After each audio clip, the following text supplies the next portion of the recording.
ఈరోజు ఈ రాష్ట్రంలో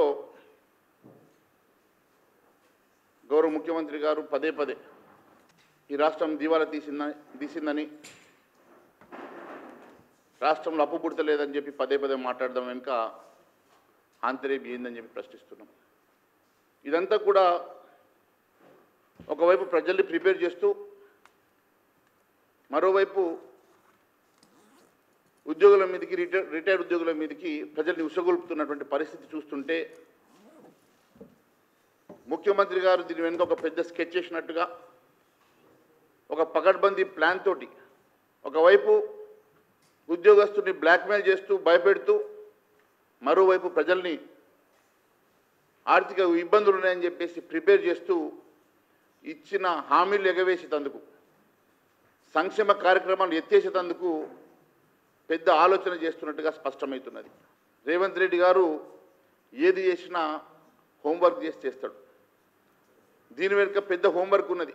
రేవంత్ రెడ్డి గారు ఆలోచన విధానం చూస్తూ ఉంటే ఖచ్చితంగా ఇచ్చిన హామీలను ఎగవేసేందుకు 6 గ్యారంటీలను ఎగేసేందుకు అంతేకాకుండా సంక్షేమ కార్యక్రమాలని ఎత్తివేసేందుకు ఆయన చేస్తున్న ఒక పథకంలాగా కనపడుతున్నది. అందుకే కాబోలు ఒకవైపు ఈయన మాట్లాడుతూ మరోవైపు తుమ్మల నాగేశ్వరరావు కూడా అదే పాట పాడుతున్నాడు. అందరూ కలిసి ఒక నాటకం ఆడుతూ తెలంగాణ రాష్ట్రాన్ని అప్పుల రాష్ట్రంగా మరి ఇలాంటి సంక్షేమ కార్యక్రమం ఇవ్వలేని పరిస్థితి ఉన్నదన్నట్టుగా ప్రజల్ని ప్రిపేర్ చేసే వెనుక మతలబు ఏముండదని చెప్పి అడుగుతూ ఉన్నాను. రాష్ట్రం ఆర్థికంగా దివాలా తీసింది, అప్పులు పెరిగిపోతున్నాయి, ఆదాయం పెరగడం లేదు, నన్ను కోసిన పైసలు లేవని చెప్పేసి చెప్తున్న రేవంత్ రెడ్డి గారు మరి పీసీసీ అధ్యక్షుడిగా ఉన్నప్పుడు కూడా మీకు తెలుసు కదా ఈ రాష్ట్ర పరిస్థితి. పీసీ అధ్యక్షుడిగా ఉన్నప్పుడు కూడా అనేక మార్లు ఈ రాష్ట్రంలో 5,29,000 కోట్ల రూపాయలు అప్పు ఉన్నదని చెప్పి పదే పదే చెప్పిన మీరు మాట మార్చి నేను 3 లక్షల అప్పుని అనుకున్నా అని చెప్పి నేను పోలీస్ అకాడమీలో మాట్లాడుతూ చెప్తావు. నేను 3 లక్షల అప్పు అనుకున్నా, 3 లక్షల ఆదాయం అనుకున్నా, కానీ చూస్తే ఇన్ని లక్షల కోట్ల అప్పు ఉన్నదని చెప్తా ఉన్నారు. మరి 3 లక్షల కోట్ల అప్పు ఉంటే ఆ రోజు మరి 5,29,000 కోట్ల అప్పు ఉన్నదని ఎందుకు చెప్పినావు? అంటే నీకు అప్పుల సంగతి పూర్తిగా అవగాహన ఉండి ఈరోజు అధికారం కోసం అనేకమైనటువంటి హామీలు ఇచ్చి ఈరోజు ఏదో ఒక రకంగా ఈ రాష్ట్ర ఆర్థిక పరిస్థితి బాగాలేదు, గత ప్రభుత్వం పూర్తిగా దివాలా తీసింది, అందుకనే నేను ఈ సంక్షేమ కార్యక్రమం ఇవ్వలేనన్నట్టుగా తప్పించుకునే ప్రయత్నం చేసి ప్రజల్ని ప్రిపేర్ చేస్తున్న పరిస్థితి చూస్తే దీని వెనుక పెద్ద ఆలోచన ఉన్నట్టుగానే కనపడతా ఉన్నది. నువ్వే అంటావు చెడు చెవులో చెప్పాలా, మంచి మాట జనాల్లో చెప్పాలని.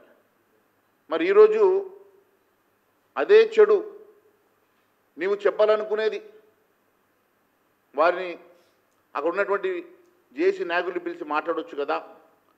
నీవు ప్రజలకు ఉద్యోగస్తులకు మధ్యలో కాన్ఫ్లిక్ట్ ఏర్పాటు చేసే ప్రయత్నం చేస్తున్నావు. ప్రజల్ని ఉద్యోగస్తుల మీద గుసగొల్పే ప్రయత్నం చేస్తూ ఉన్నావు. ఇది గతంలో ఎన్నడూ చూడలేదు. రాష్ట్రానికి భరోసా ఇవ్వాల్సినటువంటి ముఖ్యమంత్రి ఇప్పుడు ఉద్యోగులను ప్రజలను భయపెడతా ఉన్నాడు. ముఖ్యమంత్రి అంటే ప్రజా సమస్యలు పరిష్కరించాలా, భరోసా కల్పించాల్సినటువంటి రాష్ట్ర అధినేత. ప్రజలకు భరోసా కల్పించి సమస్యలు పరిష్కారం చేసేటువంటి ఒక రాష్ట్ర అధినేత అయి ఉండి ఈరోజు భరోసా మాట ఏమో దేవుడెరుగు, పూర్తిగా రాష్ట్రం దివాలా తీసింది, పూర్తిగా రాష్ట్రం అప్పుల పాలైంది అని చెప్పేసి పదే పదే చెప్పి ఈ రాష్ట్ర పరువు తీయడమే కాకుండా ఈరోజు ప్రజల్ని ఒకవైపు ప్రిపేర్ చేస్తూ మరోవైపు ప్రజల్ని ఉసిగొలుపుతూ ఉన్నాం ఉద్యోగస్తుల మీదకి. ఇది ఉద్యోగస్తులకు ప్రజలకు ఏం సంబంధం అని అడుగుతున్నా. ప్రజల్ని ఉద్యోగస్తుల మీదకి ఎందుకు ఉసిగొలుపుతా ఉన్నాను అడుగుతున్నా. అంటే వాళ్లకు డబ్బులు ఇవ్వడానికట సంక్షేమ కార్యక్రమం ఎత్తేయాలన్నట. మరి ఈరోజు 1,000 కోట్ల రూపాయలు నువ్వు బడా కాంట్రాక్టర్లకు నువ్వు బీ ట్యాక్సులు తీసుకొని వాళ్ళ బిల్లులు పాస్ చేస్తున్నప్పుడు కనరానటువంటి ఈ సమస్య ఈరోజు కేవలం ఉద్యోగస్తుల జీతభత్యాలు, డిఏలు, వారికి ఇవ్వాల్సినటువంటి పెండింగ్ బిల్లులు ఇవ్వడానికి ఆరోగ్యశ్రీ కట్ చేయాలన్నా, ఫీ రీఎంబర్స్మెంట్ కట్ చేయాలన్నా, రైతు భరోసా కట్ చేయాలన్నా చెప్పు అని అడుగుతా ఉన్నావంటే ఇంతకన్నా దుర్మార్గం ఇంకొకటి ఉన్నదా ముఖ్యమంత్రి గారు అని అడుగుతా ఉన్నా. అదే నువ్వు రాఘవ కన్స్ట్రక్షన్ మీ మంత్రి గారికి బిల్లులు ఇవ్వడానికి 100 కోట్లు 1000 కోట్ల రూపాయలు, బడా బడా కాంట్రాక్టర్లకు ఇవ్వడానికి 100 కోట్లు 1000 కోట్ల రూపాయల కోసం బీ ట్యాక్సులు వసూలు చేసి మరి ఇస్తున్నటువంటి ఈ ప్రభుత్వం పాపం రిటైర్డ్ ఉద్యోగులకు వారికి రావాల్సినటువంటి జీత భత్యాలు కానీ పెండింగ్ బిల్లులు కానీ ఇవ్వడానికట ప్రజలకు ఇచ్చే సంక్షేమ కార్యక్రమాలకు అడ్డు పెడతా ఉన్నావు. ఇంతకన్నా మోసం, ఇంతకన్నా దగా ఇంకొకటి ఉన్నదా ముఖ్యమంత్రి గారు అని అడుగుతా ఉన్నాను. ఇలాంటిది గతంలో మనం ఎన్నడూ చూడలేదు. ఈ రాష్ట్ర ప్రజానీకానికి భరోసా కల్పించాల్సినటువంటి ముఖ్యమంత్రి గారు ఈరోజు మీరే ప్రజల మధ్యలో భయాందోళన కల్పిస్తూ ఉన్నారు. రాష్ట్రానికి అప్పులు పుడతలేవని, అప్పుల కోసం వెళ్తే దొంగలు చూసినట్టు చూస్తున్నారని చెప్తున్నాం ముఖ్యమంత్రి గారు. ఇంతకన్నా దుర్మార్గమైనటువంటి స్టేట్మెంటు ఇంకొకటి ఉండదు. ఇంత దుర్మార్గంగా ఒక ముఖ్యమంత్రి మాట్లాడడం అంటే ఇంతకన్నా నీచం ఇంకొకటి ఉండదని చెప్పి తెలియజేస్తా ఉన్నాను. మీరు మాట్లాడేదాని వెనుక నీ మతలబేందో నాకు తెలుసు, నువ్వు మాట్లాడేదాని ఉద్దేశం ఏందో మాకు అర్థమవుతున్నది. ఎట్టి పరిస్థితిలో ఇచ్చిన హామీలు నేను ఇవ్వలేనని చెప్పేసి, నెరవేర్చలేనని చెప్పి, ఇచ్చే సంక్షేమ కార్యక్రమం ఏదో ఒక రకంగా ఆపాలని చెప్పి చేస్తున్నటువంటి ప్రయత్నంలో భాగమే అని చెప్పి మాకు అర్థమవుతున్నది. నువ్వు ఖరీఫ్లో ఇవ్వాల్సినటువంటి రైతు బంధు కానీ, రబీలో ఇవ్వాల్సినటువంటి రైతు బంధు కానీ ఇవ్వలేనటువంటి పరిస్థితిలో దానికోసం సాక్షాత్ యూనివర్సిటీ భూముల్ని తాకట్టు పెట్టి 10,000 కోట్లు తీసుకొచ్చి ఆ డబ్బులతోటి రైతు భరోసా ఇస్తానని చెప్పినటువంటి రేవంత్ రెడ్డి గారు మరి ఆ డబ్బుల్ని మళ్ళా బడా కాంట్రాక్టర్లకి బిల్లులు పెట్టుకుంటావు కదా, బడా కాంట్రాక్టర్లకి కమిషన్ల కోసం బిల్లులు ఇప్పించుకుంటావు కదా, ఆ రోజు ఎందుకని రైతు భరోసాని ఆ డబ్బులతో ఇవ్వలేకపోయినావో సమాధానం చెప్పాలని అడుగుతా ఉన్నాం. అప్పు తెచ్చేటప్పుడు సంక్షేమం కోసమని చెప్తున్నాం, కానీ బడా కాంట్రాక్టర్లు బిల్లులు మాత్రం కడుతున్నాం. ఈరోజు ఉద్యోగస్తులకు ఇవ్వాల్సినటువంటి పెండింగ్ బిల్లుల కోసం నీకు ఆరోగ్యశ్రీలు, సంక్షేమ కార్యక్రమాలు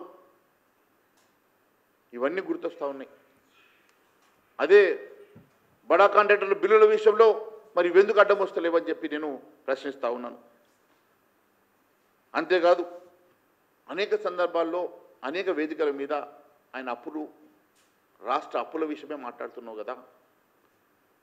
నువ్వు భారత్ జోడో సందర్భంగా, పాదయాత్ర సందర్భంగా ఖమ్మంలో మాట్లాడినటువంటి మాటలు నీవు కానీ, ఉత్తమ్ కుమార్ రెడ్డి గారు కానీ, బట్టి విక్రమార్క గారు కానీ చాలా స్పష్టంగా ఈ రాష్ట్రంలో 5,29,000 కోట్ల రూపాయలు ఆనాటికే ఉన్నాయని చెప్పినటువంటి మీరు ఈరోజు మాకేం అప్పుల సంగతి తెలియదన్నట్లు ఈరోజు మీరు మాట దాటేస్తూ పదే పదే ప్రజల్ని మోసం చేస్తున్న మాట వాస్తవం కాదని అడుగుతా ఉన్నాను. ఇదంతా చూస్తూ ఉంటే మీరు ఇచ్చినటువంటి ప్రతి స్టేట్మెంటు, ఉచిత కరెంటు, వృద్ధాప్య పెన్షను, ఏ పథకాలను మీరు ఎత్తేయాలనుకుంటున్నారో ఒకసారి మీరు స్పష్టం చేయాల్సిన అవసరం ఉన్నది. మాకు తెలిసి ఖచ్చితంగా ప్రభుత్వం మేనిఫెస్టోలో పెట్టినటువంటి మహాలక్ష్మి పథకాన్ని ఎత్తేసేటువంటి కార్యక్రమం చేస్తున్నట్టుగా మాకు అనుమానాలు వస్తూ ఉన్నాయి. ప్రతి మహిళకు మీరు ఇస్తామన్న 2,500 రూపాయలని ఎత్తేయాలనుకున్నటువంటి అంశం మాకు ఖచ్చితంగా స్పష్టమవుతున్నది. మీరు ఇస్తామన్న పెన్షన్ 4,000 రూపాయలు పెంచకుండా మీరు ఆపడానికి చేస్తున్నటువంటి పథకం లెక్క అనిపిస్తున్నది. కొత్తగా ఇవ్వాల్సినటువంటి రేషన్ కార్డుల విషయంలో ఉన్న రేషన్ కార్డులు ఎత్తేయడానికి మీరు చేస్తున్నటువంటి కార్యాచరణ కనపడతా ఉన్నది. అంతేకాదు మీరు రైతు భరోసాని అదే మాదిరిగా ఎకరానికి 12,000 రూపాయలు మీరు ఇస్తామని చెప్పినటువంటి రైతు కూలీలకు కానీ, అదే మాదిరిగా కౌలు రైతులకు మీరు ఇస్తున్నటువంటి పథకాలని మీరు ఎత్తేసే కార్యక్రమం చేస్తున్నట్టుగా చాలా స్పష్టమవుతా ఉన్నది.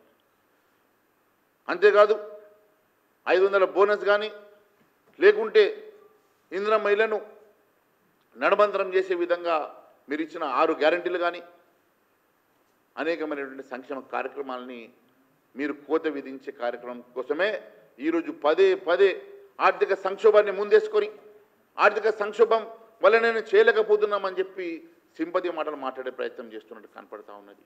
ముఖ్యమంత్రి గారు గుర్తుపెట్టుకోండి, మీరు ముఖ్యమంత్రి కుర్చీలో ఉన్నారు, సింపతి రాదు మీకు చేత కాదని చెప్పి అంటారు. చేత కాకుండా ఈరోజు ఈ రకంగా ఇలాంటి అంశాలను ముందేసుకొని తప్పించుకునే ప్రయత్నం చేస్తే ప్రజలు ఎట్టి పరిస్థితుల్లో క్షమించరని చెప్పేసి నేను మరొక్కసారి తెలియజేస్తా ఉన్నాను. అంతేకాదు అప్పులు కుప్పలు ఉన్నాయని చెప్పి తెలిసి మీరు అలువుకానే హామీలు ఇచ్చినటువంటి రేవంత్ రెడ్డి గారు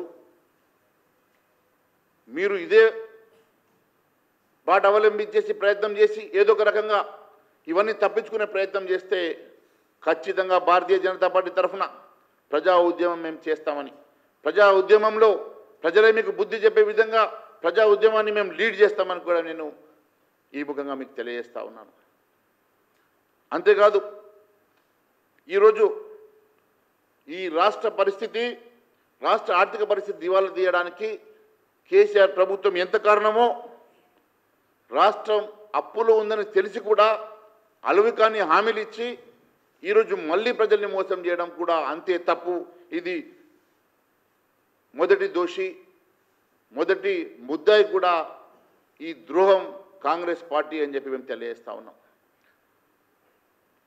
మరి వివిధ వర్గాలకు వేల కోట్ల రూపాయల బకాయిల సంగతి, అన్నదాతలకు రైతు భరోసా, విద్యార్థులకు ఫీ రియంబర్స్మెంటు, రోగుల ఆసుపత్రులకు ఆరోగ్య స్కీములు, ఉద్యోగులకు, చిన్న కాంట్రాక్టులకు, మాజీ సర్పంచులకు ఇవ్వాల్సినటువంటి బకాయిలు ఎన్నున్నాయో ఇవన్నిటి మీద శ్వేతపత్రం ప్రకటించాలని కోరుతా ఉన్నాం.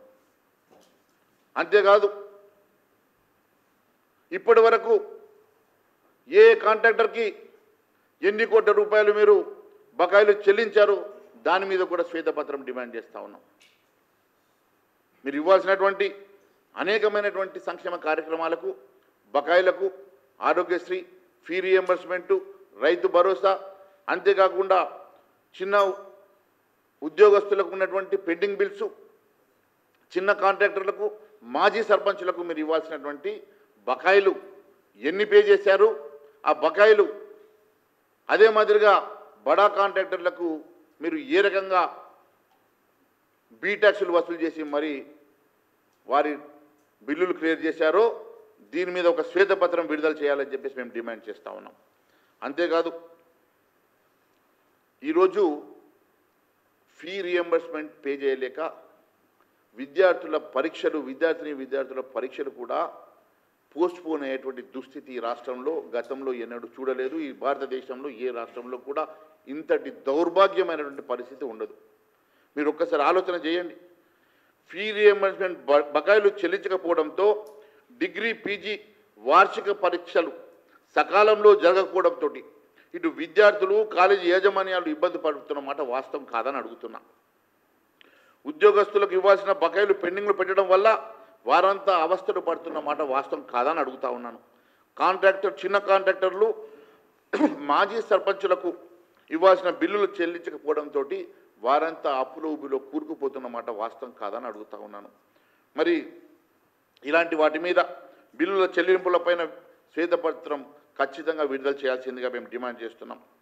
ఇలా రైతులు, విద్యార్థులు, ఉద్యోగులు, కాంట్రాక్టులు, మాజీ సర్పంచులకు ఇవ్వాల్సినటువంటి వేల కోట్ల రూపాయలు బకాయి పెండింగ్లో ఉన్న తర్వాత కూడా వాటిని విస్మరిస్తూ కొంతమంది మాత్రమే బీ ట్యాక్సులు వసూలు చేసి మరి మీరు చెల్లింపులు జరుపుతూ ఉంటే ఎన్నిసార్లు మేము మాట్లాడినా కూడా దున్నపోతు మీద వాన పడ్డట్టుగానే ఉన్నది తప్ప ఈ ప్రభుత్వానికి చలనం లేకపోవడం ఇది ముమ్మాటికి ద్రోహం అని చెప్పి తెలియజేస్తా ఉన్నాను.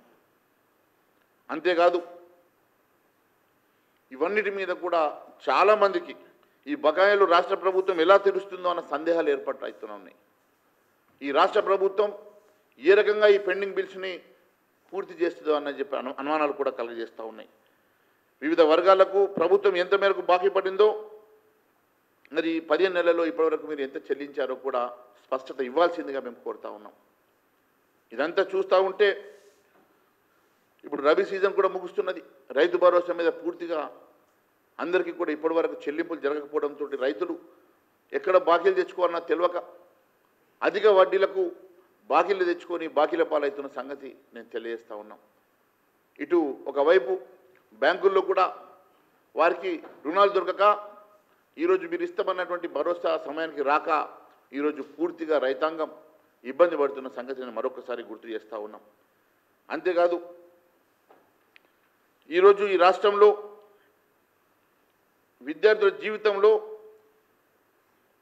జీవితంతో కాంగ్రెస్ పార్టీ ఏ రకంగా ఆడుకుంటా ఉన్నదో, వారి జీవితంతో ఏ రకంగా చెలగాటం ఆడుతూ ఉన్నదో ఈరోజు ఫీ రియంబర్స్మెంట్ చెల్లించకపోవడంతో వారి వార్షిక పరీక్షలు కూడా సమయానికి జరగక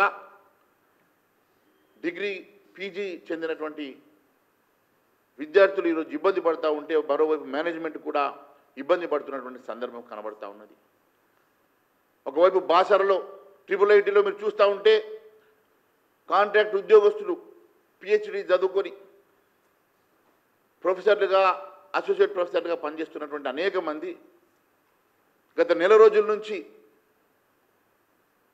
విద్యార్థులకు బోధన చేయకుండా వాళ్ళు రోడ్ల మీద కూర్చొని నిరసన తెలుపుతూ ఉంటే కనీసం ఆ సమస్యను పరిష్కారం కూడా చేసే పరిస్థితిలో ఈ ప్రభుత్వం లేకపోవడం, ఆ విద్యార్థులకు నెల రోజుల నుంచి టీచింగ్ లేక ఎగ్జామ్ టైం వస్తూ ఉంటే ఈరోజు క్లాసెస్ జరగకుండా వారు ఇబ్బంది పడుతూ ఉంటే కనీసం దాని మీద ప్రభుత్వం స్పందించకపోవడం చూస్తూ ఉంటే చాలా బాధాకరంగా ఉన్నది. ఎందుకంటే ఎడ్యుకేషన్కి మంత్రి కూడా లేడు, ముఖ్యమంత్రి గారు చూసుకోవాలి.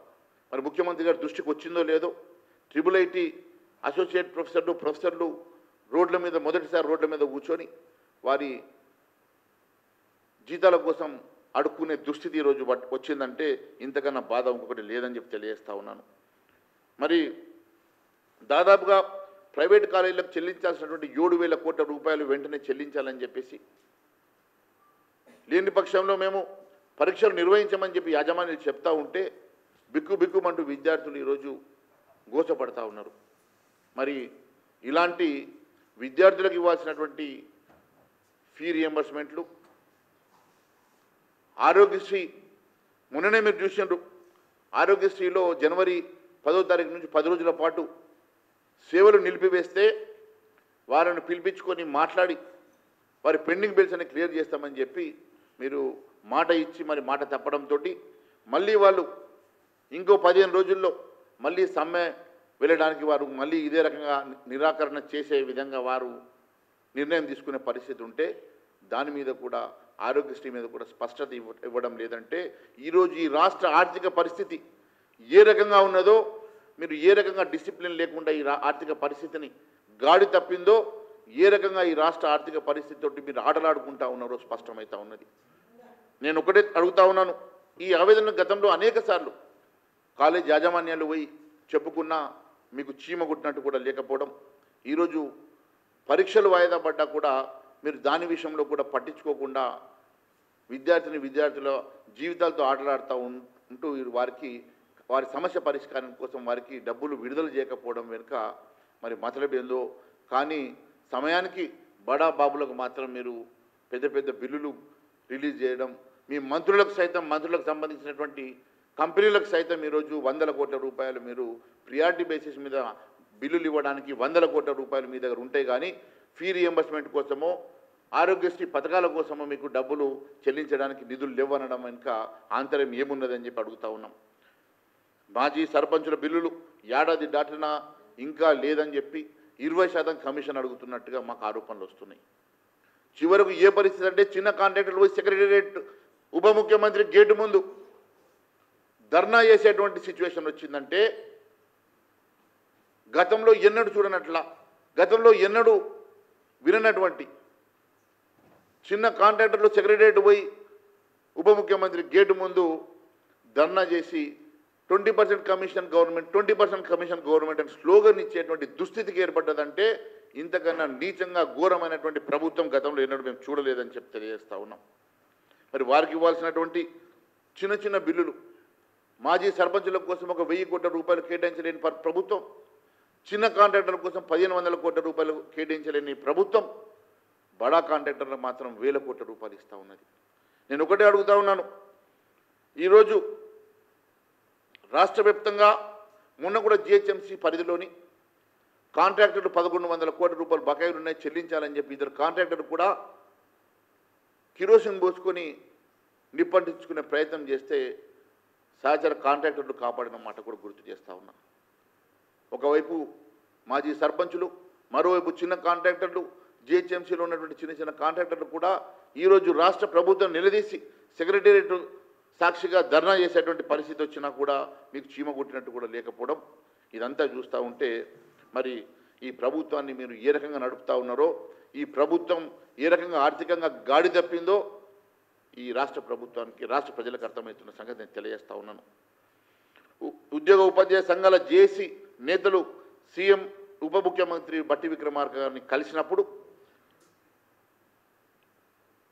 7 మార్చి 2025 రోజు 7th మార్చ్ 2025 రోజు మరి ఉద్యోగ ఉపాధ్యాయ జేఏసీ నాయకులంతా కూడా బట్టి విక్రమార్క కలిసినప్పుడు వారికి దాదాపు 10,000 కోట్ల రూపాయలు విడుదల చేయాలని, 10,000 కోట్ల రూపాయలు బకాయి ఉందని, వారికి 8,000 కోట్ల రూపాయల వరకు మరి ఉద్యోగ లీవ్ సిలిండర్లు, లీవ్ ఎన్కాష్మెంట్స్, ఆర్జిత సెలవులు, మెడికల్ రీఎంబర్స్మెంట్లు, టీజీఎల్ఐ, గ్రూప్ ఇన్సూరెన్స్ లాంటి బిల్లులు కలిపి 8,000 కోట్లు పెండింగ్లు ఉన్నట్లు, అదే మాదిరిగా అవి కాకుండా సిపిఎస్ ఉద్యోగులకు సంబంధించిన మరో 2,000 కోట్ల బిల్లులు పెండింగ్ ఉన్నాయని, రిటైర్మెంట్ బెనిఫిట్స్, పెండింగ్ డిఏలు, డిఆర్లు ఇవ్వకుండా ఎన్నాళ్ళు కాలయాపన చేస్తారని చెప్పేసి రిటైర్డ్ ఉద్యోగులు కాంగ్రెస్ సర్కార్ని ప్రశ్నిస్తుంటే కనీసం వారి అంశం లోపల సమస్య పరిష్కారం చేయాలనే ఆలోచన లేకుండా మరోవైపు మీరే ప్రజల్ని వారి మీద గుసగొల్పేటువంటి ప్రయత్నం చేయడం, ప్రజలకు ఏం సంబంధం అని అడుగుతున్నా. ప్రజల్ని ఉద్యోగస్తుల మీద గుసగొల్పేటువంటి ముఖ్యమంత్రిని గతంలో ఈ భారతదేశ చరిత్రలో ఎవరు చూడలేదు. ప్రజల్ని ఉద్యోగస్తుల మీదకి ఉసుగొల్పి మీరు ఏం సాధించాలనుకుంటున్నారో, ఏం చెప్పాలనుకుంటున్నారో దీని వెనుక మీకు ఉన్నటువంటి మాస్టర్ ప్లాన్ ఏందో మాకు అర్థమవుతుంది రాజకీయ నాయకులకు. కానీ ప్రజల్ని ఈరోజు మీరు ప్రజలకు ఇస్తామన్నటువంటి సంక్షేమ కార్యక్రమాలు ఇవ్వరు, ప్రజలకు ఇస్తామన్న హామీలు ఇవ్వరు, ప్రజలకు ఇచ్చిన 6 గ్యారెంటీలు ఇవ్వరు, ప్రజలకు ఇవ్వాల్సినటువంటి ఏ ఒక్క సమస్య పరిష్కారం కోసం మీరు ముందుకు రారు. కానీ ప్రజల్ని మాత్రం వాడుకొని ఉద్యోగస్తుల మీద గుసిగొల్పే ప్రయత్నం చేస్తున్నారు కనుక రాజకీయ మతలబు ఏందో మాకు తెలుసు అని చెప్పి తెలియజేస్తా ఉన్నాను. మీరు ఎన్ని రకాలుగా ఈరోజు మీరు ఆలోచన చేసి ఎన్ని రకాలుగా ప్రజలను గుసిగొల్పే ప్రయత్నం చేసినా ప్రజలకు పూర్తి అవగాహన ఉన్నది మీ మీద, ఈ ప్రభుత్వం మీద. ప్రజలు అన్నీ అర్థం చేసుకోగలుగుతున్నారు కాబట్టి ప్రజలు ఈరోజు స్థానంతో ఉన్నారు. ఏ స్థానం అయితే ఈరోజు ముఖ్యమంత్రి గారికి కావాలనో ముఖ్యమంత్రి గారు స్థానం తప్పుతున్నారు. కానీ ప్రజలు స్థానంగా పరిశీలిస్తూ ఉన్నారు. ఈ రాష్ట్రంలో జరుగుతున్నటువంటి అనేకమైనటువంటి అంశాలను వారు ఖచ్చితంగా ఆలోచన చేస్తూ ఉన్నారు. ఏ రోజైతే ప్రజలు తిరుగుబాటు చేస్తారో ఆ రోజు రేవంత్ రెడ్డి గారికి దాచుకోవడానికి కూడా జాగా లేకుండా తప్పించుకు తిరగాల్సిన పరిస్థితి వస్తుందని తెలియజేస్తా ఉన్నాను. ఇది కేవలం మీరేదో అనుకుంటా ఉన్నారు, నేను ఉన్నది ఉన్నట్టుగా ప్రజల ముందుకు తీసుకొచ్చే ప్రయత్నం చేస్తూ ఉన్నారని. మీరు అన్నీ తెలిసి మోసం చేసినట్టు ప్రజల్ని, అన్నీ తెలిసి అనేకమైనటువంటి హామీలు ఇచ్చి గద్దెనెక్కిరు. ఈరోజు గద్దెనెక్కి అనుభవిస్తూ ఉన్నారు, ప్రజలన్నీ గమనిస్తూ ఉన్నారు. ఒకవేళ నీకు చేత కాకపోతే నీకు తెలిసి అప్పుడు ఎన్నున్నాయని తెలిసి నువ్వు ఇచ్చిన హామీ తప్పుడు హామీలు ఇచ్చి అధికారం ఎక్కి గద్దెనెక్కి ఈరోజు అనుభవిస్తున్నటువంటి రేవంత్ రెడ్డి గారు ఈరోజు మీకు చేత కాకుంటే వెంటనే ప్రజా తీర్పును కోరండి, ఈ ప్రభుత్వాన్ని డిజాల్వ్ చేయండి, ప్రజా తీర్పును కోరండి. అప్పుడు ప్రజలు ఎవరికి అధికారం ఇస్తారో, ఏం నిర్ణయం తీసుకుంటారో అప్పుడు ప్రజా నిర్ణయానికి వదిలేద్దాం. ఖచ్చితంగా ఈరోజు స్పష్టమవుతా ఉన్నది రేవంత్ రెడ్డి ప్రభుత్వానికి, మీకు ఆర్థికంగా నడిపించేటువంటి స్తోమత లేకుంటే, డిసిప్లిన్ లేకుంటే ఈరోజు ఆర్థిక వ్యవస్థ గాడి తప్పి ఆర్థిక వ్యవస్థ మీద మీకు ఆధిపత్యం లేని పక్షంలో, మీకు నడిపించిన చేతగాని పక్షంలో మీరు క్షమాపణ చెప్పి రాజీనామా చేయండి, ప్రజా తీర్పుకు వెళ్దాం, ప్రజలు నిర్ణయిస్తారు. ఈరోజు పూర్తిగా ఈరోజు ఉన్నటువంటి పరిస్థితి చూస్తూ ఉంటే ఖచ్చితంగా ఈ రాష్ట్రంలో మీరు ఆర్థిక ఎమర్జెన్సీ విధించే విధంగానే ఆలోచన చేస్తున్నట్టుగా స్పష్టమవుతా ఉన్నది. ఈరోజు భారతదేశం ఈరోజు క్లిష్ట పరిస్థితిలో ఉన్నది. ఒకవైపు 2 దేశాల మధ్యలో ఉద్రిక్తత ఏర్పడతా ఉన్నది.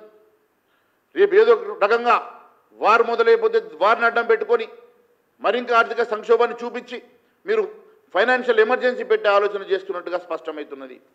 మీరు ఫైనాన్షియల్ ఎమర్జెన్సీ పెట్టి ఉద్యోగస్తుల జీతాలు కట్ చేసి సంక్షేమ కార్యక్రమాలు బంద్ పెట్టి దాన్ని అడ్డంగా ఉపయోగించుకొని ఈరోజు ఆర్థిక సంక్షోభాన్ని ముందు పెట్టి మీరు ఖచ్చితంగా అన్ని ఎగగొట్టాల్సినటువంటి ఆలోచనలో ఉన్నట్టుగా చాలా స్పష్టమవుతుంది. మీరు ఆర్థిక ఎమర్జెన్సీ, ఫైనాన్షియల్ ఎమర్జెన్సీ పెట్టేటువంటి ప్రయత్నం చేస్తున్నట్టుగా స్పష్టమవుతున్నది. ఎట్టి పరిస్థితుల్లో మేము ఊరుకునే సమస్య లేదు. మేము ప్రజల పక్షాన నిలబడతాం, ప్రజల పక్షాన పోరాటం చేస్తాం, ప్రజా ఉద్యమం తీసుకొస్తాం. మీరు ఇచ్చిన సంక్షేమ కార్యక్రమం ఇచ్చే వరకు ప్రజల వెంటే ఉంటాం, పోరాటం చేసి మెడలు వంచుతామని చెప్పి తెలియజేస్తా ఉన్నాను. మీ ఆలోచన దుర్మార్గమైనటువంటి ఆలోచన. మీ ఆలోచన ప్రజా వ్యతిరేకమైనటువంటి ఆలోచన. మీరు ఇచ్చిన హామీలు ఎగ్గొట్టడానికి ఏదో ఒక రకంగా అవకాశం కోసం ఎదురు చూస్తున్నటువంటి రేవంత్ రెడ్డి గారు ఏదో ఒక రకంగా ప్రజలకు ఏదో తప్పుడు చెప్పి మాయ చెప్పి అబద్ధాలు చెప్పి ఈరోజు దాన్ని అడ్డు పెట్టుకొని ఈ రాష్ట్రంలో ఒక అవకాశాన్ని తీసుకొని రేపు జరిగేటువంటి క్లిష్ట పరిస్థితిని అవకాశంగా తీసుకొని ఈరోజు ఫైనాన్షియల్ ఎమర్జెన్సీ పెట్టి తప్పించుకునే ప్రయత్నం చేస్తే ఎట్టి పరిస్థితుల్లో భారతీయ జనతా పార్టీ ఊరుకునే సమస్య లేదు. ఏ రాష్ట్రంలో లేని ఆర్థిక ఎమర్జెన్సీ మన రాష్ట్రంలో పెట్టినా, ఇచ్చిన హామీలు నెరవేర్చకపోయినా, ఇచ్చిన సంక్షేమ కార్యక్రమాలు నడిపించకపోయినా ఖచ్చితంగా ప్రజా ఉద్యమం చేస్తాం, మెడలు వంచుతాం.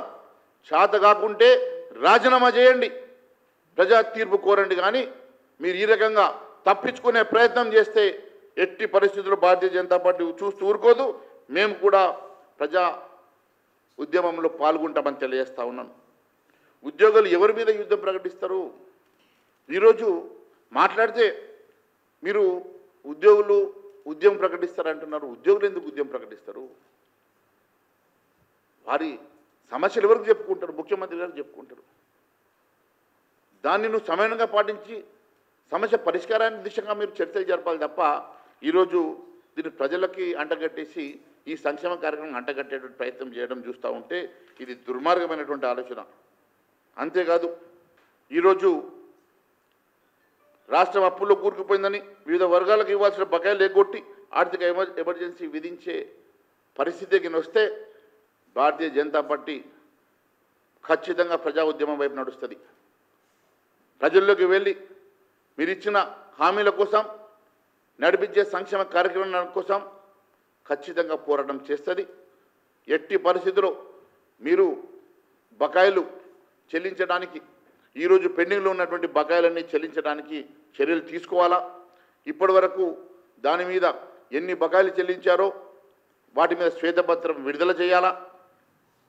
ఉద్యోగ ఉపాధ్యాయులకు వారికి బకాయి ఉన్నటువంటి 10,000 కోట్ల రూపాయలు వెంటనే విడుదల చేయాలా. ఫీ రియంబర్స్మెంట్కి ఉన్నటువంటి 7,000 కోట్ల రూపాయలు వెంటనే విడుదల చేయాలా. ఆరోగ్యశ్రీకి ఉన్నటువంటి దాదాపు 6,000 కోట్ల రూపాయలు ఆరోగ్యశ్రీ బకాయిలను వెంటనే విడుదల చేయాలా. అంతేకాదు చిన్న కాంట్రాక్టర్ల బిల్లులు వెంటనే విడుదల చేయాలా. మాజీ సర్పంచుల బిల్లులు వెంటనే విడుదల చేయాలా. ఇచ్చిన సంక్షేమ కార్యక్రమం నడిపియాలా. ఇచ్చిన హామీలు 6 గ్యారెంటీలు నెరవేర్చే వరకు భారతీయ జనతా పార్టీ మీకు వెంటాడుతుందని మరొకసారి తెలియజేసుకుంటూ, ఖచ్చితంగా మీరు ఎలాంటి చర్య తీసుకున్నా మీ ఎమ్మెల్యేలని నియోజకవర్గాల్లో కూడా ప్రజలు తిరగనివ్వరని చెప్పి తెలియజేస్తా ఉన్నాను. మీరు ఈ సంక్షేమ కార్యక్రమం ఎగబెట్టినా, ఇచ్చిన హామీలు నెరవేర్చకపోయినా, ఆర్థిక ఎమర్జెన్సీ వైపు అడుగులు వేసినా మీ ఎమ్మెల్యేలు రాజీనామా చేసే వరకు ప్రజల్లో తిరుగుబాటు తీసుకొచ్చి ఖచ్చితంగా ప్రజలు తిరుగుబాటు చేసి మీ ఎమ్మెల్యేలను కూడా గ్రామంలో తిరగనివ్వరని తెలియజేసుకుంటూ, మీరు ఇలాంటి ముఖ్యమంత్రిగా ఉండి ఇలాంటి తప్పుడు కూతలు మాట్లాడడం, తప్పుడు సంకేతాలు ప్రజల్లోకి ఇవ్వడం అది మంచిది కాదు అని మరొకసారి తెలియజేసుకుంటూ ధన్యవాదాలు తెలియజేస్తున్నాం. రేవంత్ రెడ్డిని మాట్లాడమని మేము చర్చకు సిద్ధంగా ఉన్నాం. రేవంత్ రెడ్డి గారికి అనేక సార్లు అసెంబ్లీలో మాట్లాడినా, అనేక సార్లు ఈ రాష్ట్రానికి వచ్చినటువంటి లక్షల కోట్ల రూపాయలు భారతీయ జనతా పార్టీ ఇచ్చినటువంటి అంశాలను నేను మాట్లాడినా, అనేక మార్లు భారతీయ జనతా పార్టీ రాష్ట్రంలో చేస్తున్న అభివృద్ధి కార్యక్రమాల అంశంలో కూడా నేను మాట్లాడినా. నిన్న వాళ్ళ మంత్రులే గడ్కరీ గారి సభలో వాళ్ళ మంత్రులు చెప్తా ఉన్నారు, అడిగినల్లా మాకు గడ్కరీ గారు ఇచ్చారు, అడిగిన నిధులన్నీ ఇచ్చారని చెప్పి వారి స్వయంగా వారి మంత్రి కోమటిరెడ్డి గారు నిన్న మాట్లాడారు. అనేకసార్లు అసెంబ్లీలో కూడా మాట్లాడారు. అనేకమైనటువంటి అభివృద్ధి కార్యక్రమాలకి భారతీయ జనతా పార్టీ ఎప్పుడు ఈ రాష్ట్రానికి అండగా ఉన్నది. చేతగాక ఈరోజు ఏమో చేసినట్లు ఈరోజు రేవంత్ రెడ్డి గారు ఈ ప్రభుత్వం నడపడం చేతగాక ఆర్థిక సంక్షోభాన్ని ముందు పెట్టి ఇచ్చిన హామీలు ఎగబెట్టేటువంటి కార్యక్రమం చేసినట్టు స్పష్టమవుతుంది. లక్షల కోట్లు అప్పు చేసిందనే మేము అనేక సార్లు ఉద్యమం చేసిన తర్వాత కేసీఆర్ ఈరోజు గద్దె దిగిండు.